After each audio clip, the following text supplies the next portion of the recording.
When I was 12 years old, I wrote a Star Trek Voyager fanfiction. I published it under my real name. It is still available when you Google me.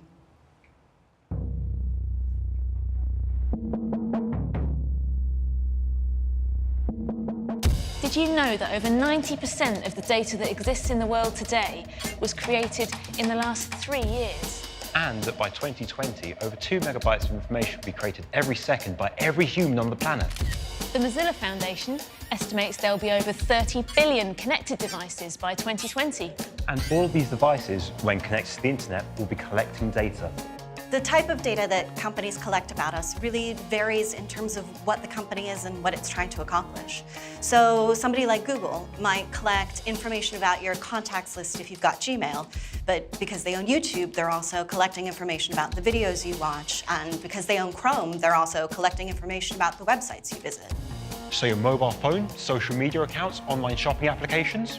Your smart TV and your smart car are all collecting and sharing data. Soon, even your pet will be on the act. In many cases, the data will be used by companies to sell you more of what they think you need. But the data will also be used for other purposes, like making your city work smarter. People definitely don't understand how companies like Amazon or Google use their data, in part because it's difficult to keep track of it. You know, when you visit a website, you're not just visiting that one page. There are lots of ad tracking things on the web page. There are information about where you click. There are lots of companies involved in what happens when you visit a web page. And so there's no clear way of seeing where all that information goes or how it's being stored. More and more, the data that you share is being used to develop artificial intelligence, where computers use your data to learn from past activity and make new decisions. And in some cases, your data is also being used to enhance robotics, where repetitive tasks are completed by machines rather than people. So by sharing our data, we're helping companies grow and develop. And our data is being used to replace human activity with artificial intelligence.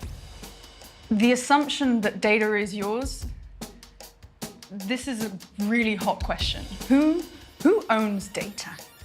And I feel somehow, I'm not sure where I got this from, that I own my data. My name feels very much like mine. And that's not necessarily the case right now. If you read terms and conditions, you very clearly agree to a company owning your data. So if you're using any service that's free to access, then someone, somewhere is having to pay. Social media accounts and mobile applications which are free to download will generally be paid for by advertisers. Advertising on digital platforms such as YouTube and Facebook generates over £10 billion of revenue each year in the UK alone. And the value of that advertising is based on the data collected from the millions of people who use that platform every day. So you could argue that the ultimate price of sharing our data is an uncertain future. And as it's our data that's helping to shape the future, maybe we need to be more aware of the value of that data. Data is massively profitable. The top 5 most valuable companies in the world are all American data companies. There's this expression, data is the new oil. In 2011, oil companies were the most valuable. Only 5 years later, data companies were calling the shots, American data companies. So our data has value. And in the future, we could begin to trade that data in return for goods and services. In that sense, data could become a currency stored in data banks, where you could save and grow your data. Whatever happens, it's clear that we need to be much smarter with how we share our data. And who we share it with. Over the course of history, when we've made things, they have only lasted for a short time. Buildings crumble and plants decay and things go back to the ground. But data is as shiny tomorrow as it is today. And so 50, 100, 250 years from now, somebody might have information that you put out without thinking one day or without realizing one day, and it could still be picked up and used just as it could today. And we really need to think about the ramifications of that, what that means for us and how we share our information.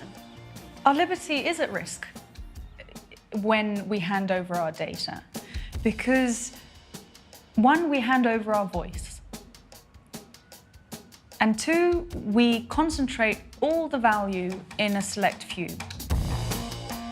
If the future's being driven by data, then to own the future, We need to own our data.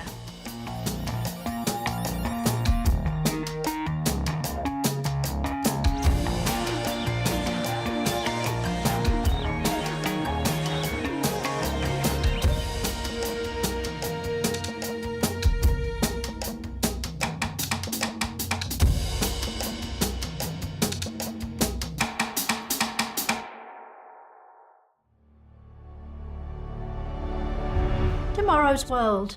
Life's big questions answered.